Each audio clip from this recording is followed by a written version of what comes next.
कठोपनिषद। ये उपनिषद कृष्ण यजुर्वेद की कठ शाखा के अंतर्गत है। इसमें 2 अध्याय तथा प्रत्येक में 3-3 बल्लियाँ हैं, जिनमें वाजिश्रवा के पुत्र नचिकेता और यम के बीच हुए संवाद का सुप्रसिद्ध उपाख्यान है। वाजिश्रवा ने यज्ञ की दक्षिणा में निरर्थक वस्तुओं का दान करके दान की चिन्ह पूजा करनी चाहिए। उनके पुत्र नचिकेता ने पिता को यथार्थ बोध कराने के लिए बार बार पूछा कि आप मुझे किसको दान करेंगे। पिता ने खींचकर उन्हें यम को दान करने की बात कही। नचिकेता यम से मिलते हैं, उन्हें प्रभावित कर लेते हैं। यम उनसे 3 वरदान मांगने को कहते हैं। वे पहले वरदान में पिता की प्रसन्नता तथा अनुकूलता तथा दूसरे वर में स्वर्ग प्रदायिनी अग्नि विद्या मांगते हैं। यम उन्हें दोनों वर प्रदान करते हैं। तीसरे वर में नचिकेता आत्मविद्या जानना चाहते हैं। यम उन्हें प्रलोभन देकर विचलित करना चाहते हैं, किंतु नचिकेता अविचलित बने रहते हैं। इतना प्रकरण प्रथम अध्याय की प्रथम बल्ली में है। द्वितीय तृतीय बल्ली में यमदेव आत्मा परमात्मा संबंधी विविध पक्ष समझाते हैं। दूसरे अध्याय में परमेश्वर की प्राप्ति में बाधाएं, उनके निवारण, हृदय प्रदेश में उनकी स्थिति का वर्णन है। परमात्मा की सर्वव्यापकता, संसार रूपी अश्वत्थ का विवेचन, योग साधना तथा ईश्वर विश्वास एवं मोक्ष आदि का वर्णन है।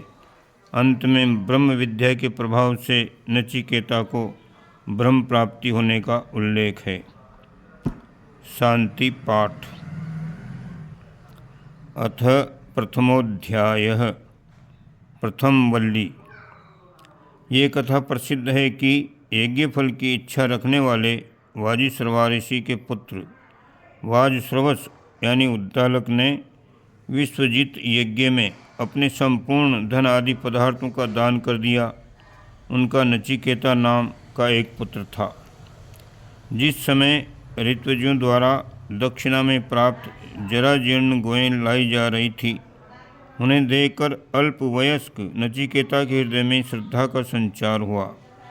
उसने विचार किया, जो गोयें जल पी चुकी, घास खा चुकी, जिनका दूध दुहा जा चुका और जो इंद्रियों को शिथिल हो जाने पर प्रजनन सामर्थ्य से रहित हैं, जो वृद्धावस्था से जीर्ण और निरर्थक हो चुकी हैं, उन गौओं का दान करने से मेरे पिता वाजश्रवस निश्चित ही सुखों से रहित नरक आदि लोगों को प्राप्त करेंगे। ऐसा विचार करके नचिकेता ने अपने पिता से कहा, हे तात, आप मुझे किसको दान स्वरूप देंगे? यही प्रश्न उसने 2-3 बार पूछा। तब पिता ने क्रोधित होकर कहा, मैं तुझे मृत्यु यानी यमराज को देता हूँ। पिता द्वारा ऐसा कहे जाने पर पुत्र नचिकेता ने विचार किया कि अनेक शिष्यों तथा पुत्रों में मुझे प्रथम अर्थात उत्तम स्थान प्राप्त है और बहुतों के बीच में मध्यम श्रेणी का हूँ। मुझे पिताजी द्वारा यमराज को दिया जा रहा है। यम का ऐसा कौन सा कार्य है जो मेरे द्वारा संपन्न हो सकता है? क्रोध में अनर्थमूलक वचन कहे जाने से व्यथित हो रहे अपने पिता से नचिकेता ने कहा, हे तात, आपके पिता पितामह महा आदि पूर्वजों ने जैसा आचरण किया है उस पर विचार करें तथा वर्तमान काल के दूसरे श्रेष्ठ सदाचारी जैसा आचरण करते हैं उस पर भी दृष्टिपात करें। मरण धर्मा मनुष्य फसल की भांति समय पर पकता जर्जर होकर मृत्यु को प्राप्त होता है और पुनः काल क्रमानुसार उत्पन्न होता है। पुत्र के वचन से सहमत होकर पिता ने नचिकेता को यम के पास भेज दिया। वे बाहर गए थे। नचिकेता प्रतीक्षारत रहे। लौटने पर यम की पत्नी ने उनसे कहा, वैश्वानर अग्नि ही ब्राह्मण अतिथि रूप में घरों में प्रवेश करते हैं। संभ्रांत जन उनका अर्घ पाद्यादि द्वारा सत्कार करते हैं, अतः अर्घ हेतु जल प्रदान करें। जिनके घर में ब्राह्मण अतिथि भोजन किए बिना निवास करता है, उस मंदबुद्धि पुरुष की आशा अर्थात इष्टार्थ की प्राप्ति अभिलाषा प्रतीक्षा, निश्चित इष्टार्थ की प्राप्ति प्रतीक्षा को, उनके संयोग से उपलब्ध होने वाले फल को, कूप आदि निर्माणजन्य फल को तथा समस्त पुत्र और पशु आदि को आतिथ्य सत्कार से रहित अतिथि नष्ट कर देता है। यम का कथन, हे ब्रह्मन, आप सम्मान्य अतिथि हैं, अतः आपको नमन है, मेरा कल्याण हो। हमारे घर पर आपने जो 3 रात तक बिना भोजन किए ही निवास किया है, इसके फलस्वरूप एक एक रात्रि के लिए आप हमसे 3 वर मांग लें। नचिकेता ने कहा, हे यमराज जी, मेरे पिता गौतम पुत्र उद्दालक मेरे प्रति शांत संकल्प वाले, प्रसन्न मन वाले तथा क्रोध रहित हो जाएं। आपके द्वारा वापस घर भेजे जाने पर मुझे मेरे पिता पहचान कर मेरे साथ पूर्ववत प्रेम पूर्ण व्यवहार करें। आपके द्वारा प्रदत्त 3 वरदानों में से ये प्रथम वर मैं मांगता हूँ। हे नचिकेता, आपको मृत्यु के मुख से मुक्त देखकर हमारे द्वारा प्रेरित अरुण पुत्र उद्दालक पूर्ववत ही पहचान लेंगे। ये हमारा पुत्र नचिकेता है, ऐसा मानते हुए वे दुख और क्रोध से रहित होकर शेष रात्रियों में सुखपूर्वक शयन करेंगे। नचिकेता बोले, हे मृत्युदेव, स्वर्गलोक भय कारक नहीं है, वहाँ मृत्यु रूप आपका भी भय नहीं रहता है, न वहाँ वृद्धावस्था संसार की भांति डराती है। स्वर्गलोक में मनुष्य भूख प्यास को पाकर शोक से निवृत्त होकर आनंद प्राप्त करते हैं। हे यमराज, आप स्वर्ग के साधनभूत अग्नि विद्या को भली भांति जानते हैं, अतः मुझ श्रद्धालु को वह अग्नि विद्या भली प्रकार समझाएं, जिसके द्वारा स्वर्गलोक को प्राप्त हुए पुरुष अमृत तत्व को प्राप्त करते हैं। इस अग्नि विद्या को मैं द्वितीय वर के रूप में मांगता हूँ। सूत्र है, श्रद्धया सत्यमाप्यते, श्रद्धा से सत्य की प्राप्ति होती है। जैसे आँख से दृश्य तथा कान से शब्द ग्रहण किए जाते हैं, वैसे ही सत्य को श्रद्धा द्वारा ही ग्रहण किया जा सकता है। इसलिए नचिकेता ने अपनी श्रद्धा का हवाला देकर विद्यादान मांगा। नचिकेता के इस प्रकार कहने पर मृत्युदेव ने कहा, हे नचिकेता, स्वर्ग प्रदायिनी अग्नि विद्या को विधि पूर्वक जानने वाला मैं उसे विस्तार पूर्वक कहता हूँ। तुम उस विद्या को मुझसे भली प्रकार एकाग्र मन से समझ लो। अनंत लोक स्वर्गलोक को प्राप्त कराने वाली संसार की आधार स्वरूपा इस अग्नि विद्या को गुहा में स्थित समझो। गुहा में रखी वस्तु गुम्य अर्थात बहुत कठिनाई से प्राप्त होने वाली होती है। अंतःकरण को भी गुहा कहा गया है। स्वर्ग प्रदायिनी अग्नि विद्या के अंतःकरण में स्थित होने का संकेत यमाचार्य ने किया है। जिस प्रकार काष्ठ में लौकिक अग्नि समाहित रहती है, उसी प्रकार अंतःकरण में स्वर्ग प्रदायिनी ऊर्जा सन्निहित रहती है। तदंतर यमाचार्य ने लोकों की आदरणीय भूत अग्नि विद्या को नचिकेता के समक्ष कहा। जिस प्रकार की जितनी इष्टिकाओं ईंटों का इकाइयों का जिस प्रकार चयन किया जाना है, उसकी संपूर्ण विधि को समझाया। नचिकेता ने भी जैसा उनसे कहा गया था, ठीक उसी प्रकार यमदेव के समक्ष पुनः सुना दिया। तब नचिकेता की ग्राह्य क्षमता से संतुष्ट होकर यमदेव ने फिर कहा। यहाँ पर स्पष्टीकरण किया गया है। वेद में इष्ट का शब्द स्थूल ईंटों के अतिरिक्त इष्ट वस्तु के निर्माण में प्रयुक्त सूक्ष्म इकाइयों के लिए भी प्रयुक्त होता है।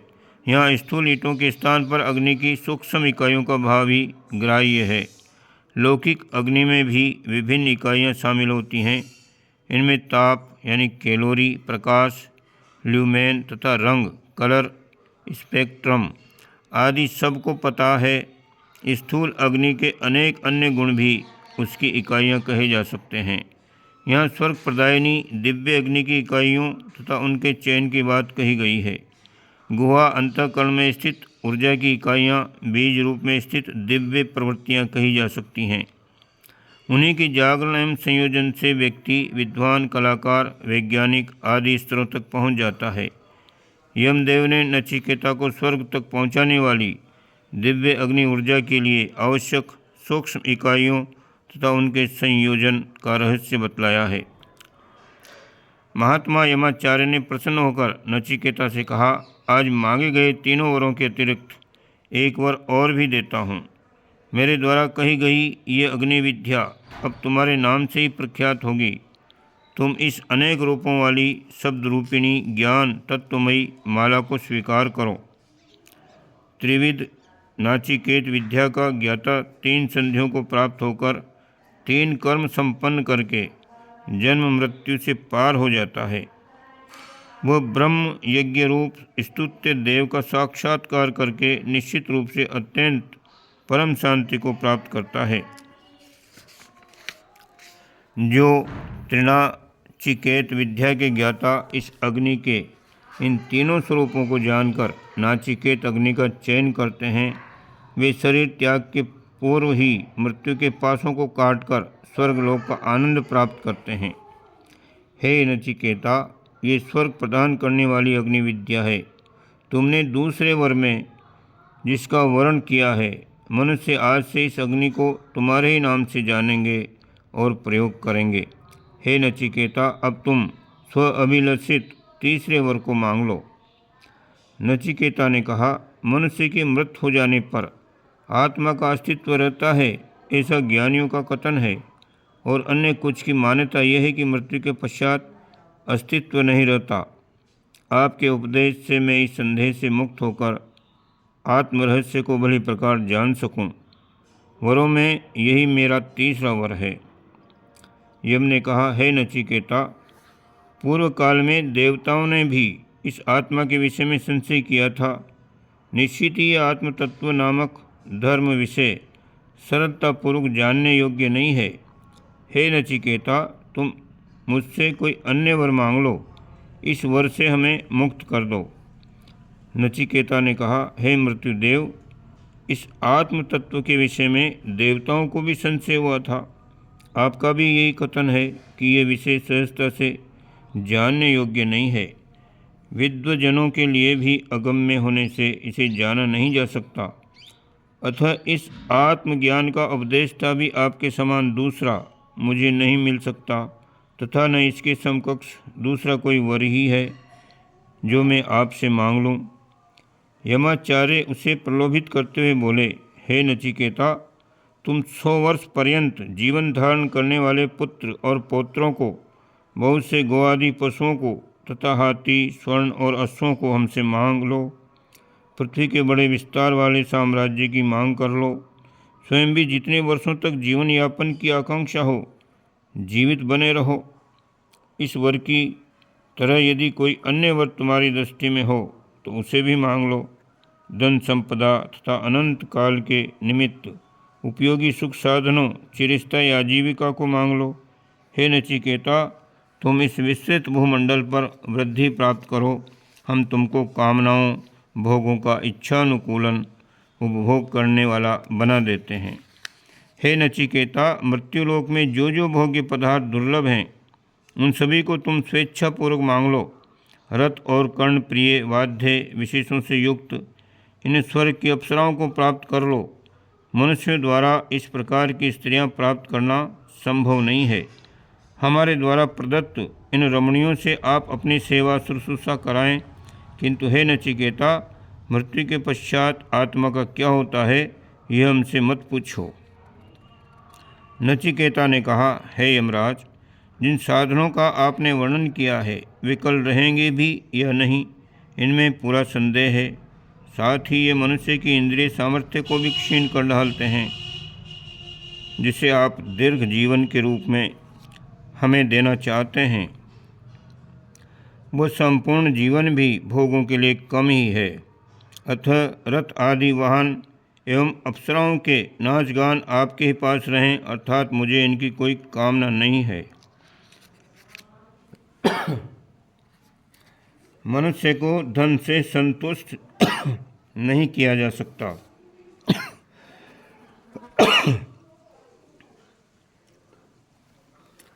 जहाँ हमें आपके दुर्लभ दर्शन लाभ की प्राप्ति हो गई, वहाँ धन तो हम आपके पुरुषार्थ से, अपने पुरुषार्थ से उपलब्ध कर ही लेंगे।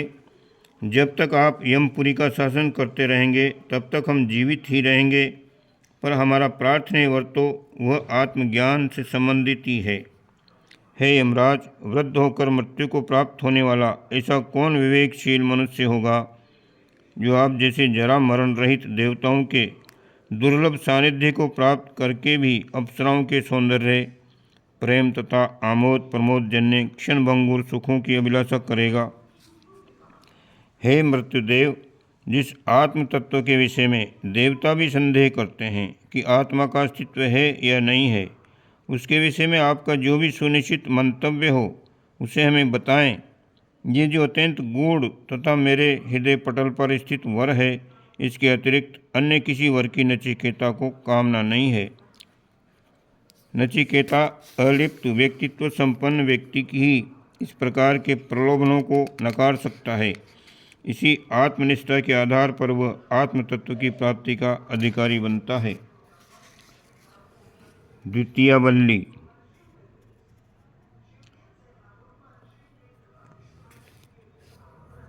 ओम। ये दूसरे भाग में हम इसको करेंगे। ये पहला भाग पूरा हुआ, दूसरी वल्ली को दूसरे भाग में हम आपको बताएंगे।